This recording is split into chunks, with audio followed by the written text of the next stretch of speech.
Assalamualaikum warahmatullahi wabarakatuh. Alhamdulillahi rabbil alamin. Wassalatu wassalamu ala khatamil anbiya'i wal mursalin. Nabiyyina Muhammadin wa ala alihi wa sahbihi ajma'in, amma ba'du.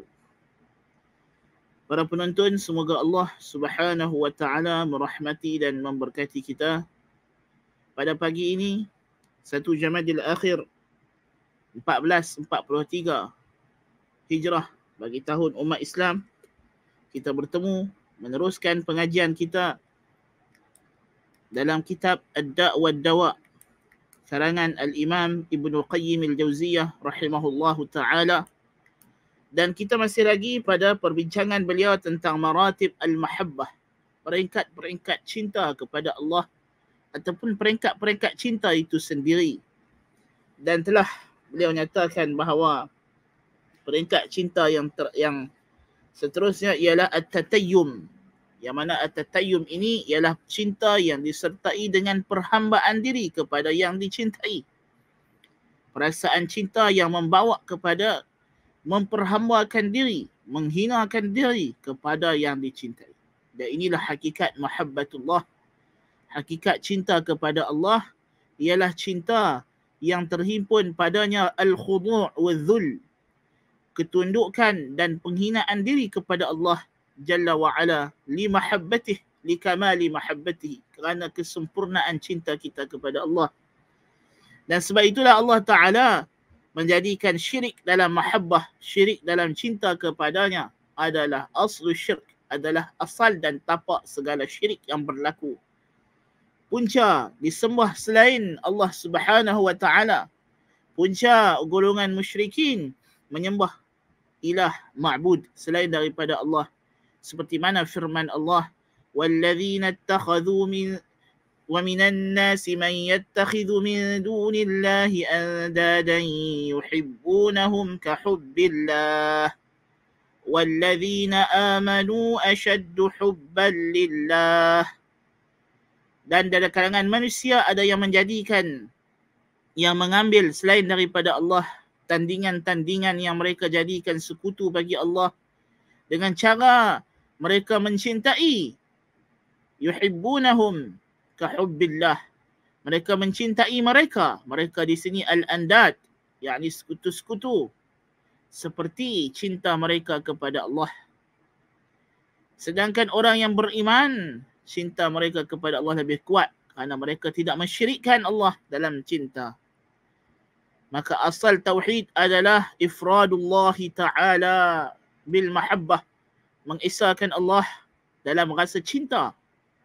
Manakala syirik itu ialah mahabbatu ghairillah ka mahabbatillah, mencintai selain Allah seperti setara dengan cinta kepada Allah. Nas'alullah al-afiyah.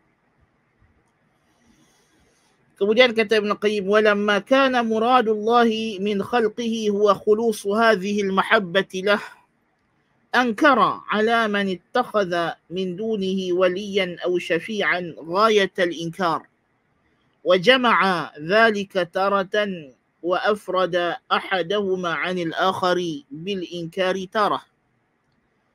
Apabila kehendak Allah Ta'ala, tujuan Allah Ta'ala mencipta makhluknya, jin dan manusia, adalah supaya mereka mengikhlaskan, mentuluskan cinta ini hanya untuknya, maka Allah mengingkari mereka yang mengambil selain daripadanya pembantu, pelindung, wali ataupun syafi' perantara, yakni sembahan-sembahan.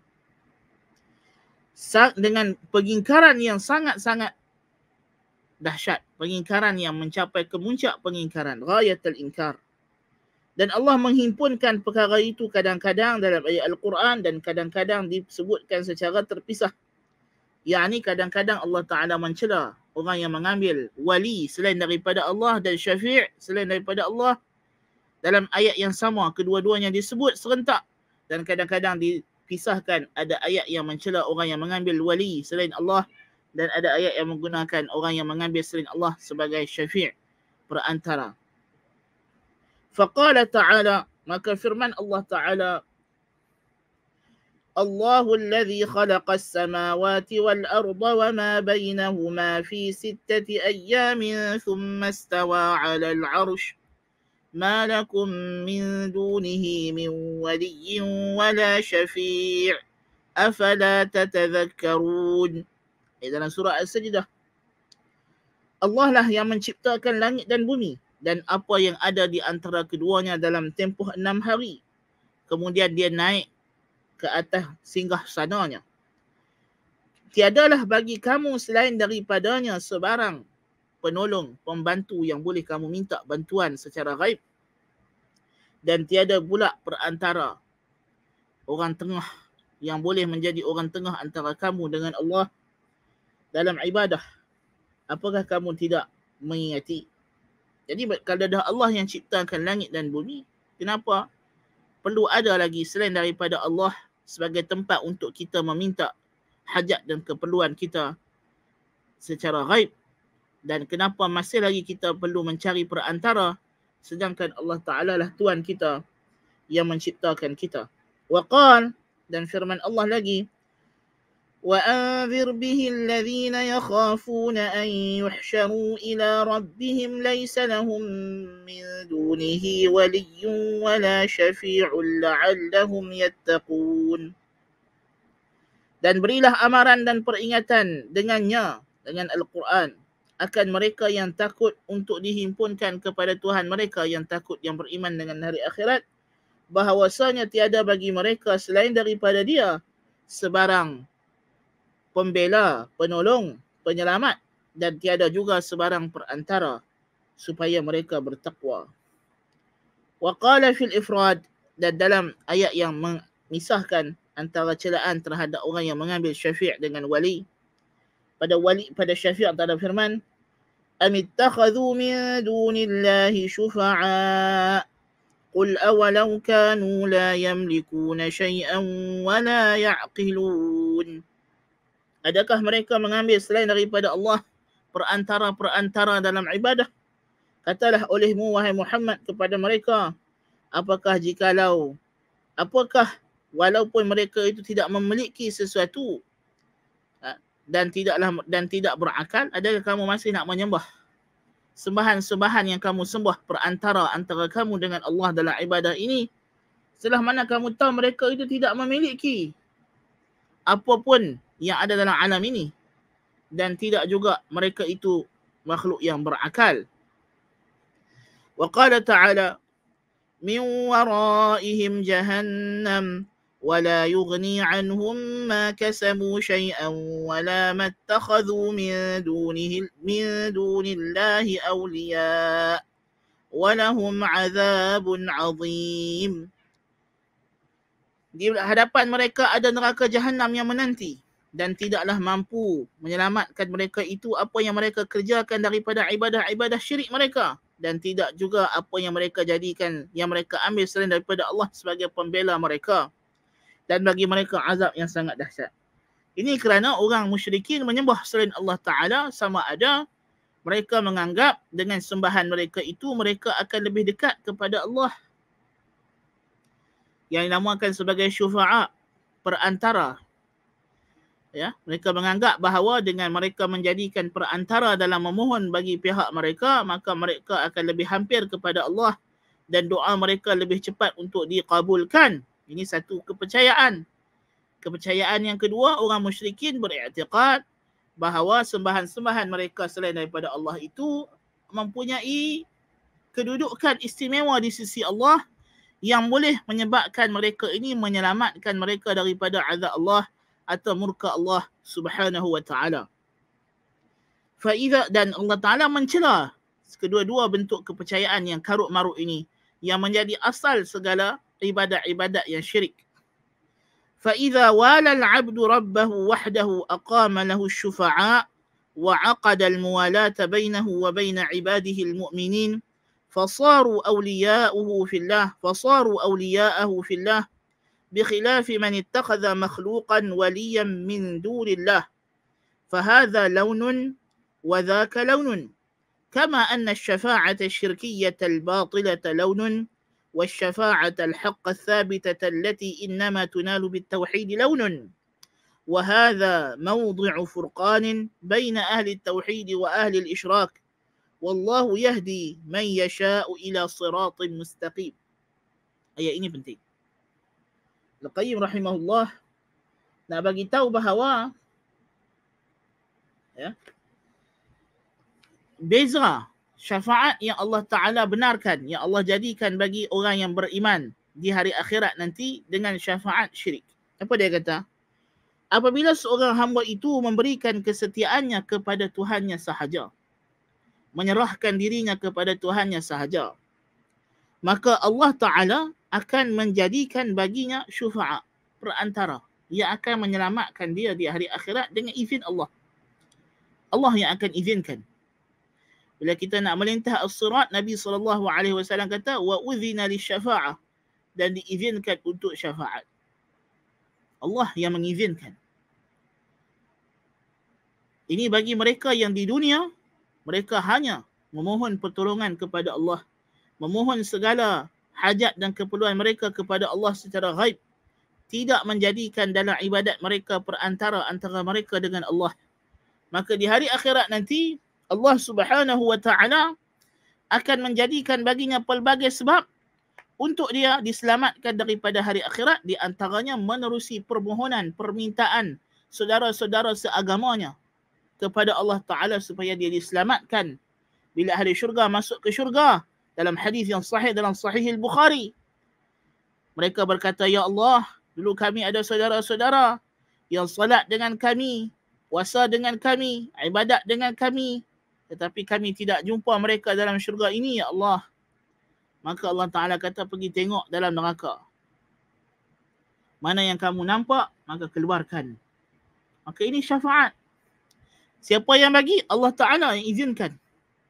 Allah yang izinkan. Kerana apa? Kerana di dunia mereka ini mentauhidkan Allah. Mereka tidak menyekutukan Allah Subhanahu wa Ta'ala dalam ibadah.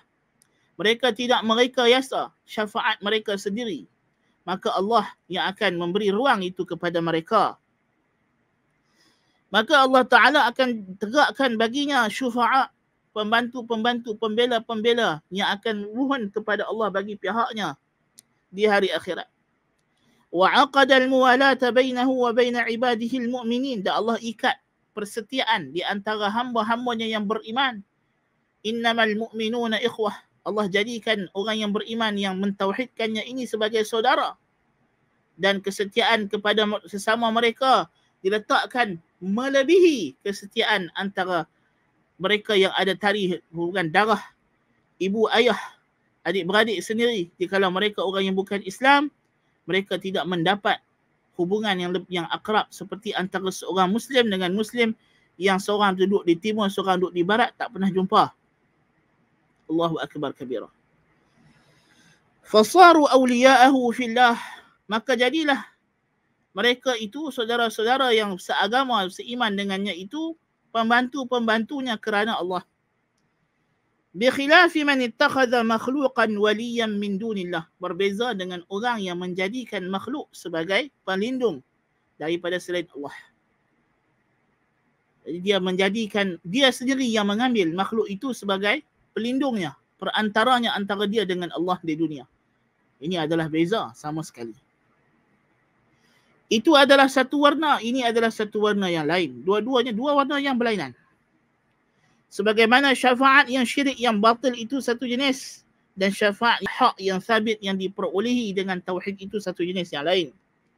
Inilah tempat terbezanya antara ahli tauhid dengan ahli syirik. Dan Allah jualah yang membimbing siapa jua yang dia kehendaki ke jalan yang lurus. Allahumma hdinas siratal mustaqim. Semoga Allah Ta'ala membimbing kita ke jalan yang lurus. Jadi, inilah di antara perkara yang kita kena. Banyak orang tak boleh nak bezakan. Banyak orang tak boleh nak faham. Dia kata apa beza? Ya. Bila Nabi nanti di hari akhirat akan memberi syafaat, akan menjadi orang tengah yang bertemu dengan Allah Ta'ala untuk meminta kepada Allah diselamatkan sebahagian umat baginda daripada azab neraka. Apa beza kalau kita minta dengan Nabi sekarang? Kita kata sangat jauh bezanya. Kerana kalau sekarang Allah belum jadikan bagi Nabi SAW syafaat. Bila kita dengar azan, kita berdoa, Allahumma rabba hadhihi ad-da'wati at-tammah was-salati al-qa'imah ati Muhammadan al-wasilata wal-fadilah wab'athu maqaman mahmudan alladhi wa'adtah. Kita sekarang disuruh berdoa kepada Allah. Ya Allah, Allahumma, ya Allah, Rabba hadhihi ad-da'wati tammah. Engkaulah Tuhan seruan yang sempurna ini, Tuhan yang memiliki azan. Was-salatil qa'imah, dan salat yang akan didirikan. Engkaulah Tuhan yang kami tulus ikhlaskan ibadat salat ini kepadamu sahaja. Ati Muhammadan, berilah kepada Muhammad al-wasilah, kedudukan yang paling dekat dengan kamu di syurga. Wal-fadilah, dan kelebihan yang bertambah-tambah. Wab'athu, dan berikan kepadanya maqaman mahmuda alladhi wa'adtah, kedudukan yang terpuji, iaitulah syafa'atul uzma yang telah engkau janjikan. Jadi belum lagi. Sekarang belum lagi. Kalau kita minta kepada Nabi SAW sekarang syafaat, Nabi sudah meninggal dunia, Nabi wafat di alam barzakh, maka Nabi belum ada syafaat itu. Kita sekarang sebaliknya disuruh oleh Nabi SAW. Nabi kata apa kepada kita? Bila kamu dengar azan, jawablah seperti mana yang disebut oleh muazzin. Kemudian berdoa dengan doa yang kita sebutkan tadi. Maka Nabi kata, halat lahu syafaati. Halal baginya syafaat. Itulah cara untuk kita dapat syafaat Nabi SAW. Ada pun yang pergi ke kubur Nabi sekarang, minta syafaat daripada Nabi, atau daripada jauh menjerit-jerit minta syafaat Nabi, maka dia sendiri yang menjadikan Nabi sebagai syafi' yang Allah belum jadikan. Dan ini adalah asy-syafa'ah bila iznin min Allah. Syafaat yang tanpa izin daripada Allah. Dan inilah syafaat yang dibuat oleh Abu Lahab, Abu Jahal dan orang musyrikin. Nas'alullah al-afiyah. So, beza syafaat yang hakikatnya akan diberikan oleh Allah Ta'ala kepada orang yang beriman di hari akhirat dengan kehendaknya, dengan izinnya. Ya. Itu adalah perbezaan yang sangat ketara. Tetapi hanya orang yang Allah Ta'ala beri hidayah jualah yang nampak perbezaan ini. Banyak golongan yang lebay-lebay, ustaz-ustaz, ada PhD pun kadang-kadang, tapi tak faham benda ni.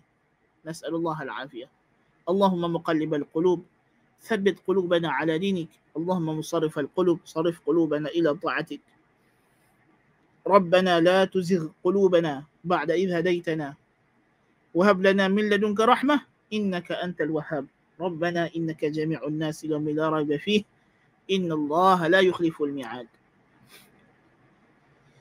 Kata Ibn Qayyim rahimahullah lagi, والمقصود أن حقيقة العبودية لا تحصل مع الإشراك بالله في المحبة بخلاف المحبة لله فإنها من لوازم العبودية وموجباتها فإن محبة الرسول بل تقديمه في الحب على الأنفس والآباء والأبناء لا يتم الإيمان إلا بها إذ محبته من محبة الله. Dan maksudnya bahawa hakikat perhambaan diri kepada Allah tidak akan berhasil bersama dengan adanya penyentuhan dengan Allah pada Allah dalam kecintaan. Orang yang mensyirikkan Allah dalam mahabbah, tak mungkin dia akan ubudiyah kepada Allah.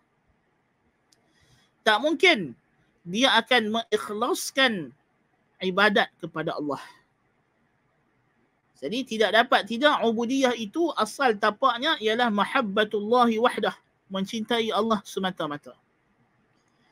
Berbeza dengan cinta kerana Allah. Tapi kita mencintai makhluk kerana Allah. Adapun cinta kerana Allah, maka ini adalah kelaziman perhambaan diri kepada Allah. Kerana kalau dah kita menghambakan diri kepada Allah, kita akan cinta apa yang Allah cinta. Dan kita akan benci apa yang Allah benci. Yang ini min lawazim mahabbatillah. Kelaziman cinta kepada Allah. Kita cinta apa yang kekasih kita cinta. Kita benci apa yang dia benci. Maka bila kita cintakan Allah, maka sudah semestinya kita kena cinta apa yang Allah cinta. Dan kita benci apa yang Allah benci. Maka mencintai kerana Allah ini adalah kelaziman yang mesti ada pada ubudiyah, yang tidak dapat tidak ada. Sebaliknya pula, kalau tidak ada perkara ini juga, tidak ada ubudiyah. Yang tidak cinta kerana Allah, tidak cinta apa yang Allah cinta, maka demikian juga tidak ada ubudiyah. Tidak ada perhambaan diri kepada Allah Subhanahu wa taala, kerana ini adalah kelaziman ubudiyah. Dan konsekuensinya wa mujabatiha, mana bila kita kata kita cintakan Allah, maka natijahnya tuntutan cinta kepada Allah ini ialah menuntut kita untuk mencintai apa yang Allah Ta'ala cintai dan membenci apa yang Allah Ta'ala benci. Nah, maka sesungguhnya mencintai Ar-Rasul sallallahu alaihi wasallam bahkan mendahulukan rasa cinta kepada baginda alaihi salatu wassalam ke atas diri sendiri. Mak bapak kita, anak-anak kita adalah perkara yang tidak akan sempurna iman melainkan dengannya, kerana mencintai baginda adalah makna mencintai Allah. Kalau kita tidak cintakan Nabi sallallahu alaihi wasallam, maka tidak sah syahadah kita. Dan syahadah kita tidak akan sah melainkan kita cintakan Nabi, dan tidak akan sempurna melainkan kita mencintai Nabi sallallahu alaihi wasallam melebihi cinta kita kepada diri kita sendiri, cinta kita kepada mak bapak, nenek moyang kita, anak cucu cicit piut kita. Itu sahajalah dengan cara tersebut akan terlaksana cinta kepada Allah. Wa kadzalika kullu hubbin fillahi walillah. Demikianlah segala rasa cinta yang diadakan kerana Allah, demi Allah. كما في الصحيحين عنه صلى الله عليه وسلم أنه قال آية ثلاث من كن فيه وجد حلاوة الإيمان وفي لفظ في الصحيح لا يجد حلاوة الإيمان إلا من كان فيه ثلاث خصال. 3 perkara. Siapa yang ada benda ni, dia akan dapat rasa kelazatan, kemanisan iman. Dan lafaz yang lain, tidak akan memperolehi kelazatan iman, kemanisan iman, melainkan dengan 3 perkara. Apa dia? Ayyakuna Allahu wa rasuluhu ahabba ilaihi mimma siwahuma. Allah dan Rasul menjadi yang paling dia cintai melebihi selain keduanya. Wa ayyuhibbal mar'a la yuhibbuhu illa lillah. Dan dia tidak mencintai seseorang yang lain melainkan kerana Allah. Wa ay yakraha an yarji'a fil kufri ba'da id anqadhahu Allah minhu kama yakrahu an yulqa fin nar. Dan dia benci untuk kembali kepada kekufuran setelah mana Allah menyelamatkan dia daripadanya, seperti mana dia benci untuk dicampakkan ke dalam api. Ya? 3 perkara ini mesti ada. An yakuna Allah wa rasuluhu ahabbu ilaihi mimma siwahuma. Allah dan Rasul yang paling dia cintai melebihi selain keduanya. Kerana mencintai Rasul alaihi salatu wassalam adalah semakna dengan mencintai Allah. Kerana kita tak mungkin cinta Allah tapi kita benci Rasul. Ini tak betul. Sebab itulah Allah Ta'ala kata, قل إن كنتم تحبون الله فاتبعوني يحببكم الله ويغفر لكم ذنوبكم. Dalam surah Ali Imran yang disebut sebagai ayat imtihan, ayat ujian kepada manusia seluruhnya. Katakanlah olehmu wahai Muhammad, jikalau kamu mencintai, katakanlah olehmu wahai Muhammad kepada mereka, jikalau kamu mencintai Allah, in kuntum tuhibbun Allah, kerana manusia semua mendakwa mereka cintakan Allah. Fattabi'uni, maka ikutilah agamaku, ajaranku, sunnahku. Maka Allah akan cintakan kamu dan mengampunkan dosa-dosa kamu. Yahudi, Nasrani, musyrikin Makkah mendakwa mereka cinta Allah. Tetapi Allah Ta'ala kata syarat nak cintakan aku, kalau betul cintakan aku, natijahnya, kesannya, kelazimannya ialah kamu ikut ajaran Muhammad sallallahu alaihi wasallam. Kamu cintakan dia. Jadi Allah jadikan beriman dengan Rasul ialah syarat kesahihan untuk beriman dengannya. Dan cinta kita kepada selain Allah mestilah diikat kerana Allah. Wa ay yuhibbal mar'a la yuhibbuhu illa lillah. Dan dia mencintai seseorang, tidak dia cintai seseorang itu melainkan kerana Allah. Maknanya cinta dengan makhluk mesti ada batas. Mesti ada had. Tidak boleh kita mencintai makhluk dengan apa yang orang sekarang sebut sebagai the unconditional love.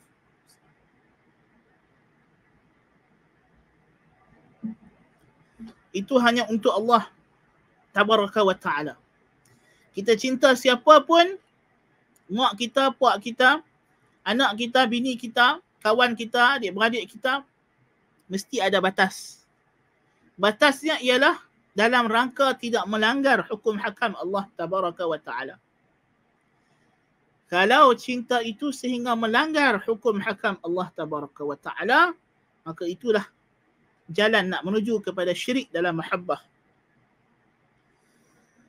Dan cinta akan Allah dan Rasul, natijahnya, kelazimannya, tuntutannya, muqtadanya ialah dia membenci kufur. Membenci segala apa yang dibenci oleh Allah, membenci segala perkara yang menyebabkan dia lari daripada cinta akan Allah, yang menyebabkan dia terlepas rasa cinta Allah. Apa jua yang membawa dia jauh daripada cinta kepada Allah, dia akan benci, dia tak suka. Ini kemestian. Dia Nabi sebut di sini wa an yakraha ay ya'uda fil kufri, dan hendaklah dia benci. Jangan lagi ada orang pakar bahasa Arab pergi kata makruh saja. Benci kufur ni makruh sebab Nabi sebut yakrahu. Jangan pula ya. Setengah orang dia tak reti. Walaupun belajar bahasa Arab tinggi-tinggi, tapi dia faham makna yakrahu, yukrahu itu hanya maknanya makruh yang dia duk belajar dalam kitab fiqh. Makruh, benci. Benci ini kadang disebahkan kepada Allah Ta'ala, boleh jadi benda itu benda yang benci yang sampai ke tahap murka.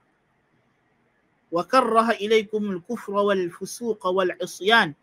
Dan Allah jadikan dalam hati kamu orang yang beriman rasa benci kepada kefasikan dan kekufuran dan kederhakaan kepada Allah.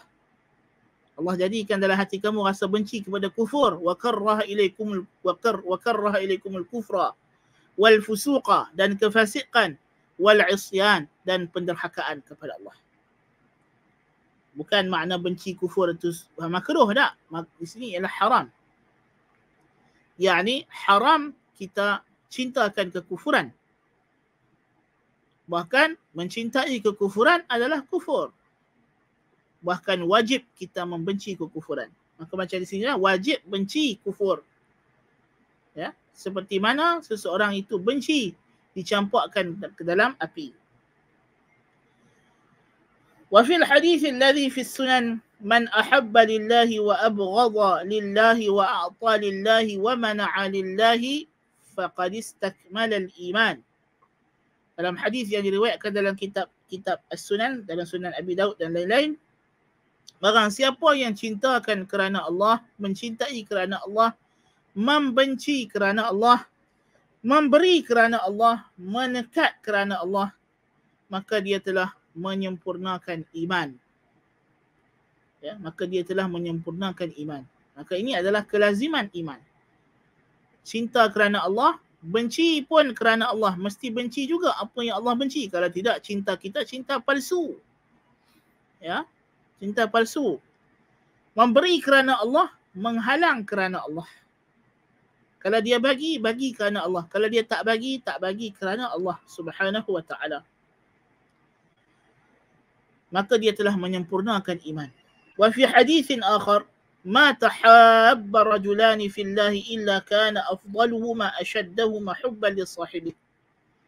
Dalam hadis yang lain yang dikeluarkan oleh Al-Bukhari dalam Adabul Mufrad, dan Ibnu Hibban dan lain-lain, tidak ada dua orang yang mencintai kerana Allah, melainkan yang paling afdal antara keduanya ialah yang paling kuat cintanya kepada sahabatnya yang seorang lagi.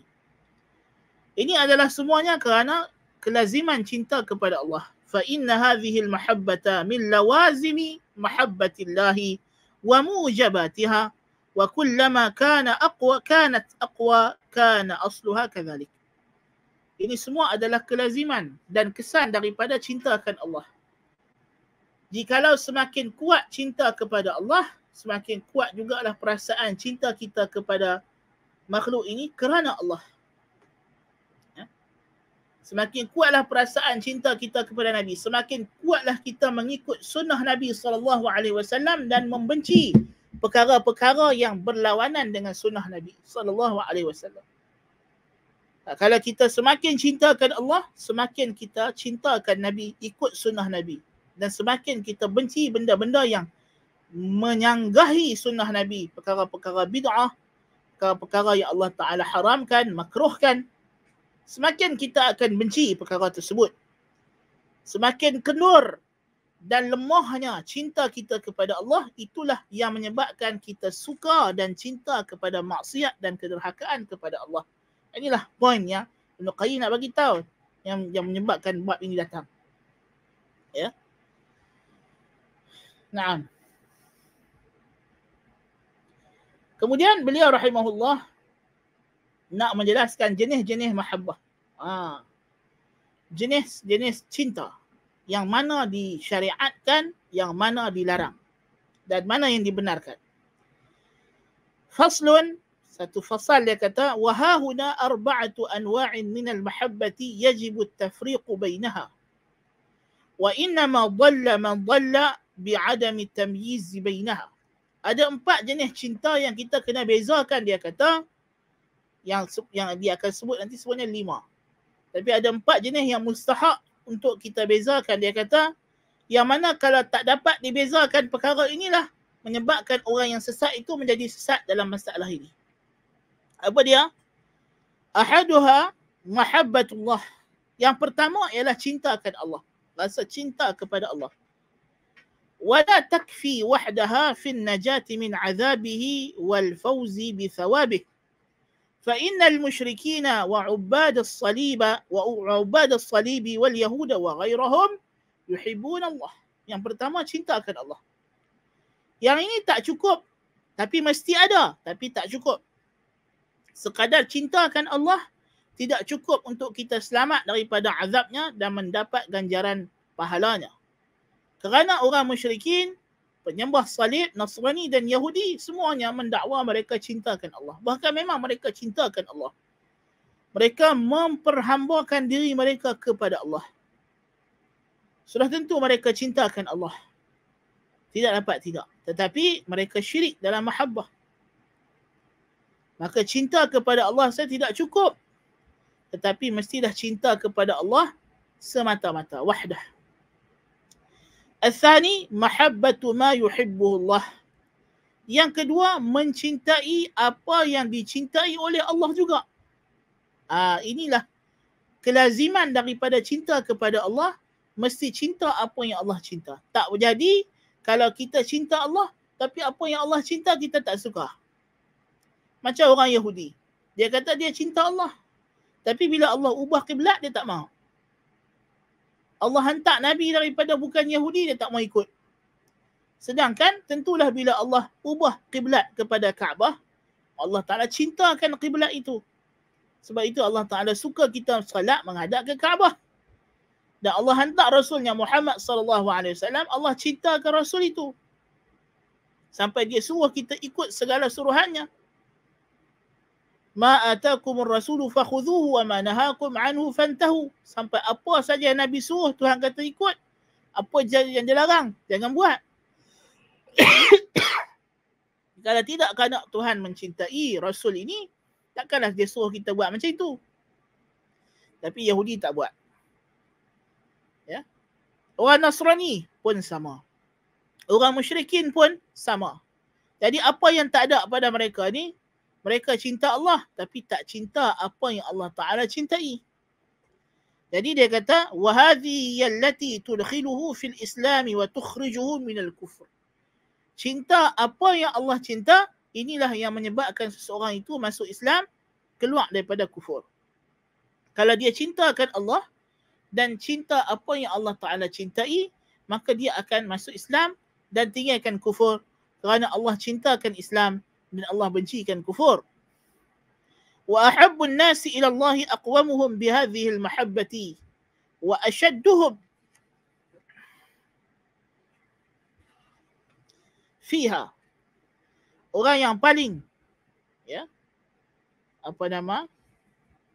Dia kata, orang yang paling dicintai oleh Allah ialah mereka yang paling kuat dalam perkara ini. Yang paling mencintai apa yang Allah Ta'ala cintai. Semakin kuat cinta Allah,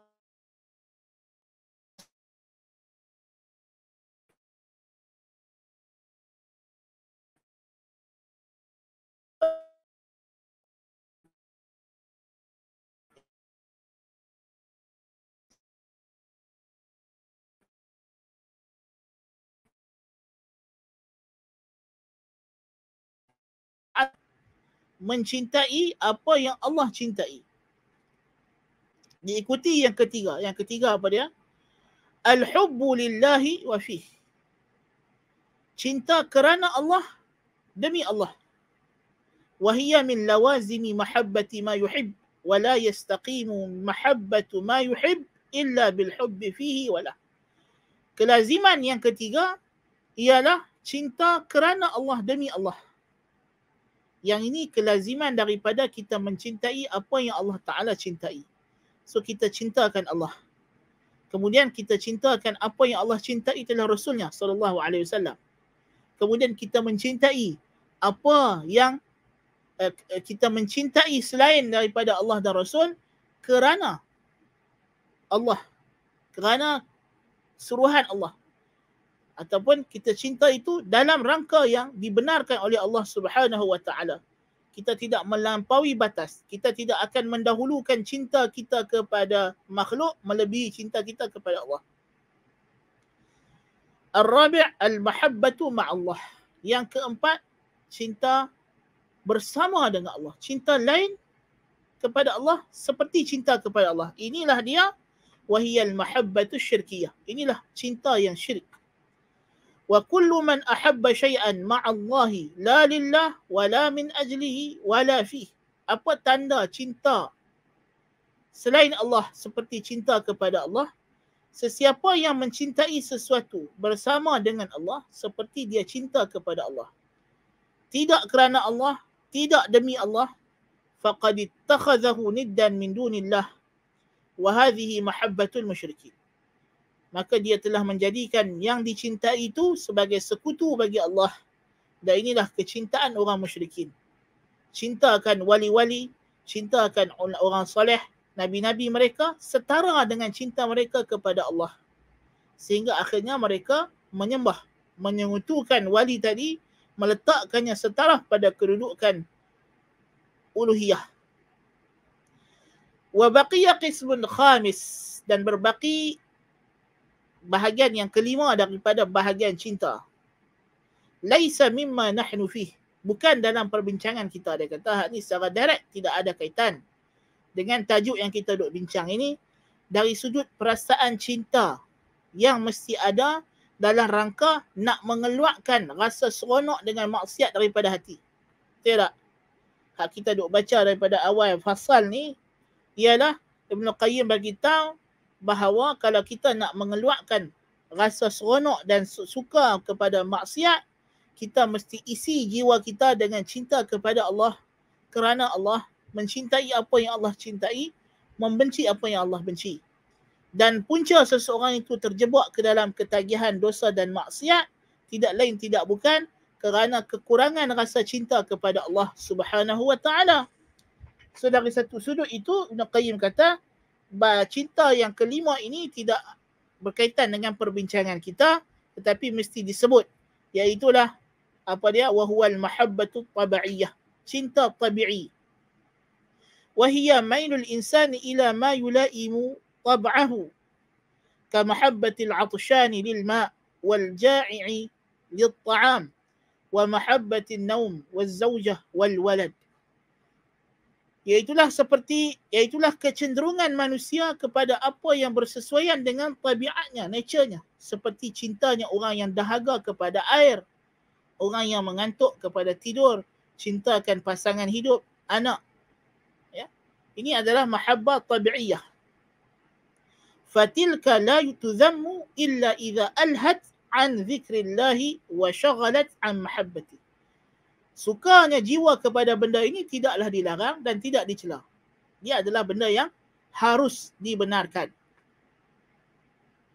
Selagi mana ia tidak melekakan kita daripada cinta kepada Allah dan mengingati Allah. Tidak melanggar batas-batas cinta kita kepada Allah. Hukum hakam Allah. Kama qala ta'ala dalam surah Al-Munafiqun. Ya ayyuhalladzina amanu la tulhikum amwalukum wala auladukum an zikrillah. Wahai orang yang beriman, janganlah kamu dilekakan oleh harta kamu dan anak pinak kamu daripada mengingati Allah. Wa qala ta'ala dalam surah An-Nur, rijalun la tulhihim tijaratun wala bay'un an zikrillah. Golongan yang tidak dilekakan oleh jual beli dan perniagaan bisnes mereka daripada mengingati Allah. Selama mana seseorang itu tidak dilekakan daripada salat, daripada mengerjakan kefarduan dan amal ibadah, maka tidak ada salahnya untuk dia sayang bini dia, sayang anak dia, sayang harta dia. Ya. Dia suka nak meluangkan masa untuk menghias rumahnya. Ya, membersihkan rumah kerana dia sayang tempat tinggalnya. Tidak ada salah selagi mana perbuatan dia membersihkan rumah itu tidak membawa kepada dia meninggalkan suruhan-suruhan Allah atau melakukan perkara-perkara yang Allah larang. Ya. Dia cintakan anaknya, cinta ke isterinya, nak bawa mereka pergi berseronok, berkelah, melancong. Tidak ada salahnya selama mana tempat yang dia bawa mereka pergi itu tidak melalaikan daripada mengingati Allah, tidak melanggar suruhan Allah, tidak meninggalkan kefarduan yang Allah fardukan. Ya. Naam. Jadi cinta yang mesti ada pada diri orang Islam untuk memastikan dia beriman kepada Allah, 3 perkara. Cinta Allah, cinta apa yang Allah Ta'ala cintai, mencintai selain daripada Allah kerana Allah, demi Allah. Dan cinta yang tidak ada kaitan dengan iman, ianya harus. Itulah cinta benda-benda yang tabi'i. Tetapi yang ini boleh menjadi ibadah jikalau dia masukkan dia ke dalam jenis yang ketiga. Cinta kerana Allah. Kalau dia cintakan anaknya, isterinya kerana Allah Ta'ala suruh. Kerana bagi dia ini adalah tanggungjawab yang Allah fardukan kepadanya sebagai seorang suami, sebagai seorang ayah. Ya, dia bersihkan rumahnya sebab dia nak Allah Ta'ala cintakan, dia tahu Allah Ta'ala cintakan kebersihan. Kerana tanda syukur Allah Ta'ala bagi dia nikmat rumah. Dia jaga rumah elok-elok, dia jaga pakaian dia, jaga makanan dia. Maka ini akan menjadi ibadah. Akan masuk kepada cinta yang ketiga. Dan yang keempat yang bahaya ialah cinta yang boleh membatalkan iman, iaitulah mencintai selain Allah seperti mencintai Allah. Yang ini adalah cinta syirik yang merosakkan akidah.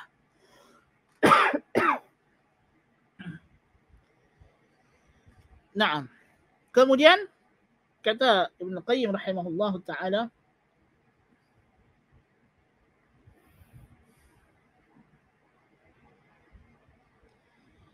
ثم الخلة وهي تتضمن كمال المحبة ونهايتها بحيث لا يبقى في قلب المحب سعة لغير محبوبه وهي منصب لا يقبل المشاركة بوجه ما وهذا المنصب خلص لخليلين صلوات الله وسلامه عليهما إبراهيم ومحمد كما قال صلى الله عليه وسلم إن الله اتخذني خليلا كما اتخذ إبراهيم خليلا Kemudian peringkat cinta yang tertinggi, yang teragung, ialah yang dinamakan sebagai al-khullah.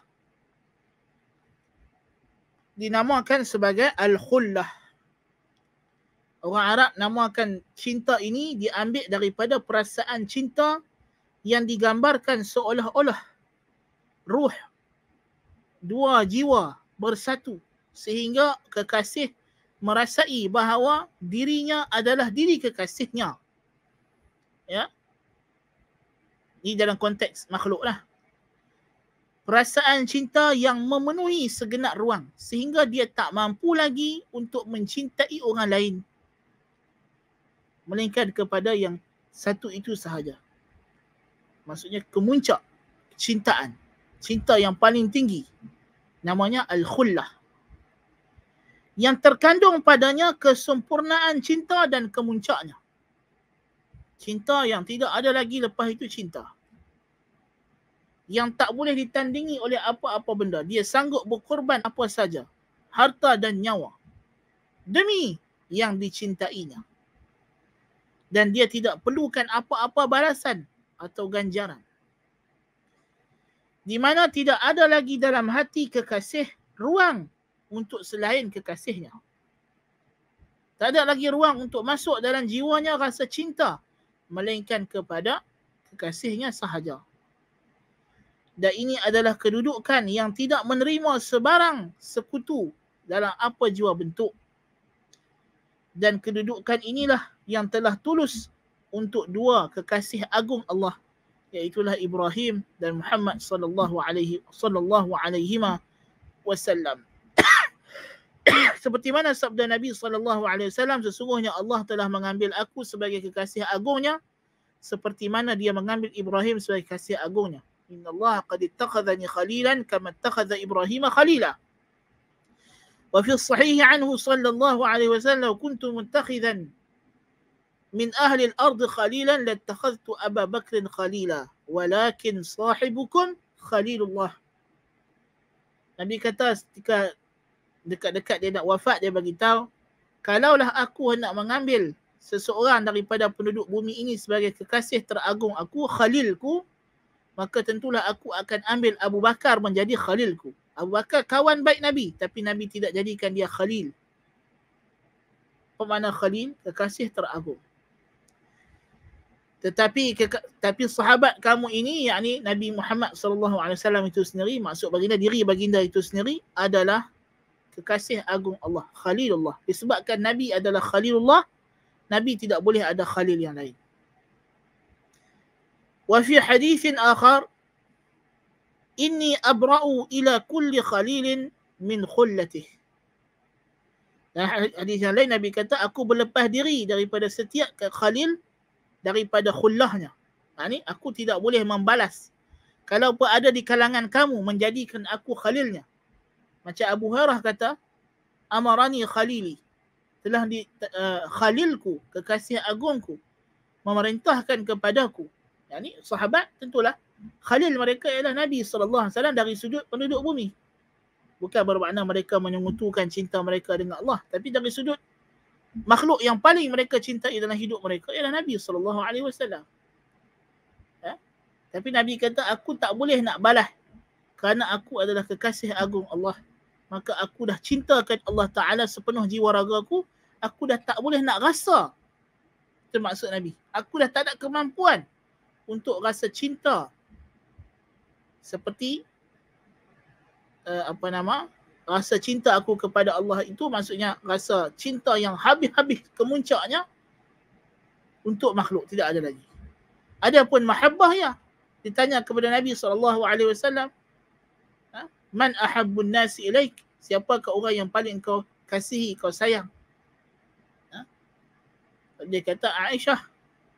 Lalu sahabat tanya, Amr bin As tanya, daripada kalangan lelaki siapa? Nabi kata Abuha, thumma Umar, kemudian Umar. Ya, itu dari segi rasa sayang. Tetapi rasa kasih cinta yang mencapai kemuncak, yang nak bawa kita sanggup korbankan apa sahaja deminya, maka itu adalah khusus untuk Allah Subhanahu wa ta'ala.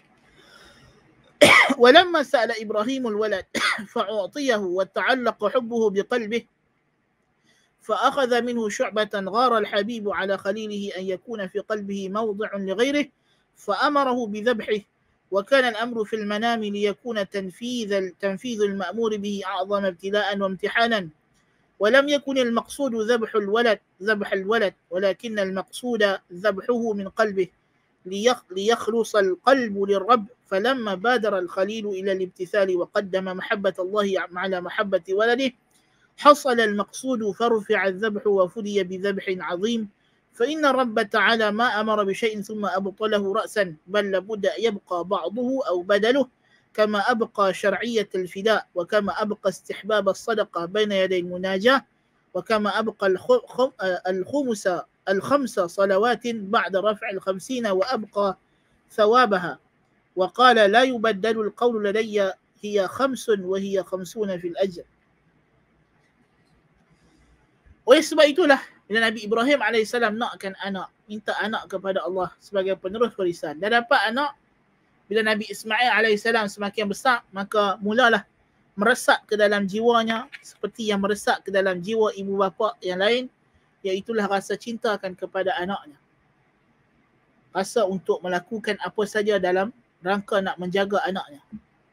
Maka sebab itulah Allah Ta'ala memerintahkan supaya Nabi Ibrahim AS menyembelih anaknya. Bukan maksud sembelih itu sembelih betul-betul, tetapi menyembelih perasaan itu. Maka datang perintah dalam bentuk mimpi. Kerana ini adalah ujian lebih besar lagi. Ya, berbanding kalau datang wahyu. Jibril datang bagi tahu dekat Nabi Ibrahim, Allah suruh kamu sembelih Ismail. Ini jelas, tapi mimpi, perintah dalam bentuk mimpi, wahyu dalam bentuk mimpi kepada Nabi ini, ialah ru'ya sadiq. Bila Ibrahim segera melakukan suruhan tersebut tanpa teragak-agak dan Ismail juga menyerahkan dirinya tanpa teragak-agak, maka ketika itu hilanglah.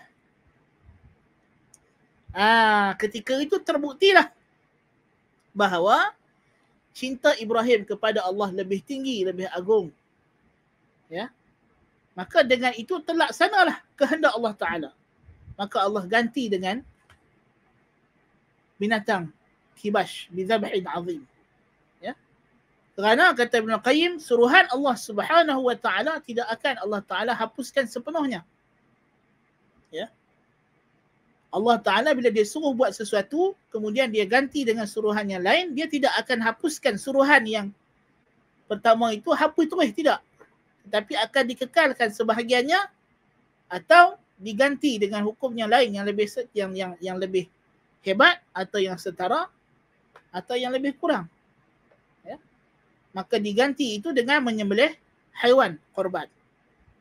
Demikian juga seperti mana Allah Ta'ala kekalkan istihbab suruhan sunat untuk memberi sedekah jikalau seseorang itu berbisik-bisik di depan Rasul. Mula-mula datang suruhan, kalau sesiapa yang bercakap bisik-bisik dengan kawan dia di depan Nabi SAW dalam majlis yang ada Nabi, maka wajib dia bagi sedekah, keluarkan bayaran sedekah. Tapi tentulah benda itu sangat berat. Maka dihapuskan hukum wajib, diganti kepada sunat. Sebab itu sebagian ulama usulul fiqh berpandangan hukum wajib jikalau dimansuhkan kewajipannya, kekal istihbabnya. Bila Allah Ta'ala mansuhkan qiblat Baitul Maqdis, Allah Ta'ala tidak hapus terus kedudukan Baitul Maqdis. Bahkan dia antara 3 masjid yang disyariatkan umat Islam untuk melakukan perjalanan jauh untuk menziarahi masjid tersebut. Maksudnya kita ni dalam hidup kita, 3 tempat yang kita kena simpan duit, kumpul tenaga untuk pergi ziarah, untuk melakukan ibadat. Masjidil Haram, Masjid Nabawi, Masjidil Aqsa. Ya. Nah. Demikian juga Allah Ta'ala kekalkan pahala salat yang 5 waktu, yang pada asalnya 50 waktu, tapi bila dah dikurangkan jadi 5 waktu, kekal pahalanya tetap 50. Satu salat 10 pahala. Ya.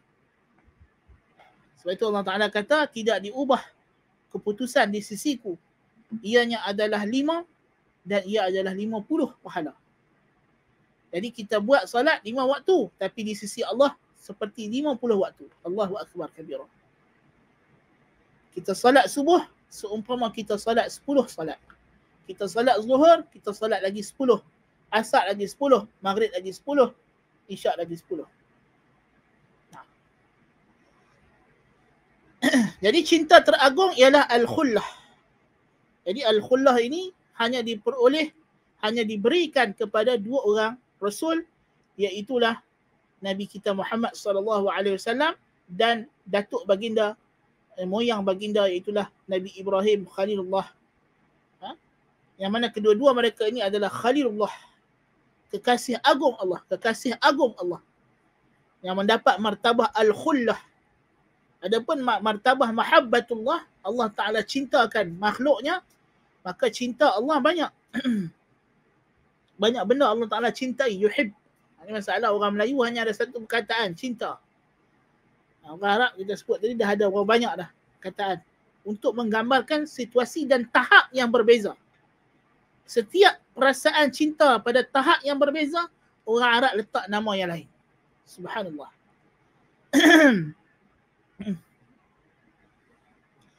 Wa amma ma yadhunnuhu ba'd al-ghalitin anna al-mahabbata akmalu min al-khullah wa anna Ibrahim Khalilullah wa Muhammad Habibullah fa min jahli. Ini antara kesilapan yang banyak tersebar dalam kalangan masyarakat, termasuk orang kita. Dia kata Ibrahim Khalilullah, Muhammad Habibullah. Ini adalah salah. Dan hadis yang datang dalam masalah ini adalah hadis yang tidak sahih.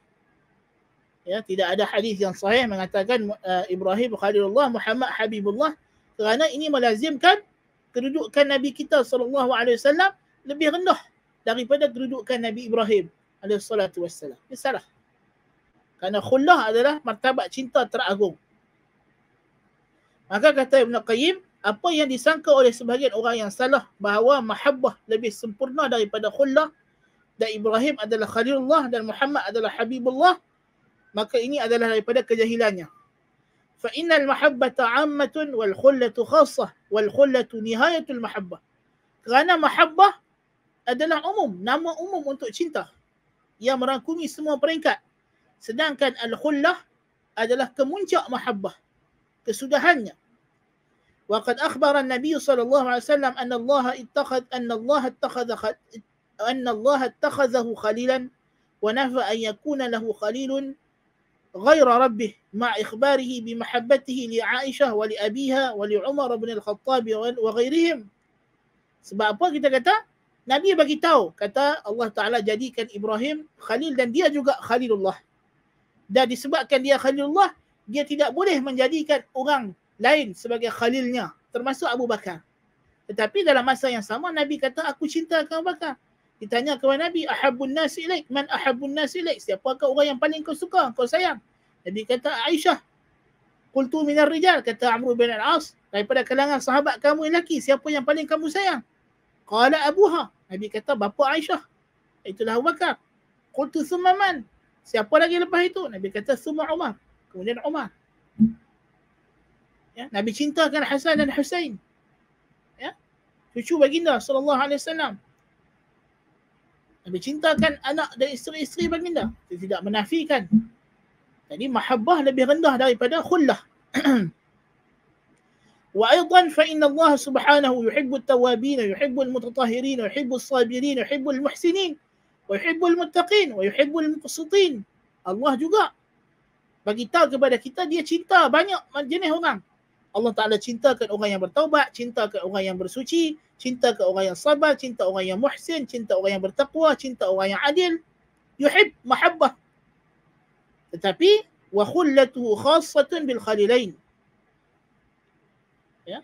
Dan tetapi khullah Allah, sifat khullah Allah, cinta teragung Allah, hanya Allah khususkan kepada 2 makhluknya sahaja, iaitulah Nabi Ibrahim dan Nabi Muhammad sallallahu alaihi wasallam. Wasyabbu taibu habibullah. Ya. Demikian juga datang dalam sebagai riwayat bahawa pemuda yang bertaubat adalah habibullah. Jadi kalau kita kata Muhammad Habibullah, dalam hadis kata pemuda yang bertaubat ialah Habibullah, maka adakah dia setara dengan Nabi SAW? Na'udzubillahi min dzalik. Tak betul. Wa innama hadha min qillatil ilmi wal fahmi 'anillahi wa rasulih. Punca perkataan ini bahawa Muhammad Habibullah Ibrahim Khalilullah adalah puncanya kerana kurang ilmu dan kefahaman berkenaan Allah dan Rasulnya. Bahkan ini adalah disebabkan sangkaan yang salah berkenaan dengan hadis yang dhaif yang mereka sangka ianya adalah sahih. Ya. Jadi inilah perbincangan tentang mahabbah, peringkat-peringkatnya, bentuk-bentuknya, apa yang kita mesti ada dalam jiwa kita dan apakah bentuk mahabbah yang mesti kita jauhi. Kemudian pada fasal yang mendatang Ibn Qayyim akan balik kepada perbincangan berkenaan dengan bagaimana hubungan cinta dalam diri ini yang mampu mengeluarkan rasa cinta kepada hawa nafsu dalam diri kita. Kita tangguhkan perbincangan itu pada minggu hadapan biiznillah ta'ala, memandangkan kelas kita hari Selasa, Rabu dan Khamis akan berjalan pada setiap minggu, kecuali kelas hari Sabtu, kelas asas-asas fardu ain sahaja yang akan berselang minggu. Maka tidak ada lagi selang kelas bagi kelas hari Selasa, hari Rabu memang setiap minggu, dan hari Khamis juga kelas An-Naba'ul Azim juga akan berjalan setiap minggu insya-Allah taala. Semoga Allah Taala mudahkan. Jadi kita tangguhkan dulu perbincangan kita pada hari ini, pada sekadar itu dulu. Kalau ada soalan.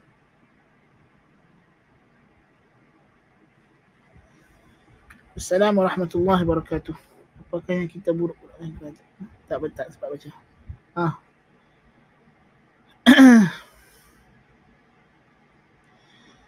Buruk-burukkan kerajaan dalam sesama naikkan. Ala kul hal, apa saja perbuatan yang memudaratkan kesejahteraan awam dan ketenteraman awam ini adalah dilarang. Ya. Dan dilarang. Ya, benda-benda yang boleh menyebabkan berlakunya kerosakan, mafsadah. Ini adalah dilarang. Sebab itu kita dilarang memburuk-burukkan pemerintah di khalayak ramai yang dalam bentuk mengapi-apikan orang untuk memberontak. Ya? Bukan bermakna kita mesti puji kerajaan. Tak, kerajaan tak terpuji. Kerana kerajaan yang ada pada hari ini, tak kira siapa pun memerintah, tentulah dia bukan kerajaan yang berpaksikan kepada syarak dan syariat Allah Ta'ala. Dan dia bukan kerajaan yang dipuji di sisi syarak. Jadi kita tak boleh nak puji kerajaan yang syarak telah celah sistemnya. Tapi dalam masa yang sama, kita tidak boleh mengapi-apikan orang untuk memberontak. Kerana ini bukan sahaja meruntuhkan kerajaan, tapi meruntuhkan masyarakat keseluruhannya. Ya? Dan manusia tidak ada yang sempurna. Tidak ada yang sempurna. Kita tak boleh perasan kalau kita tukar kerajaan akan datang kerajaan yang lebih baik.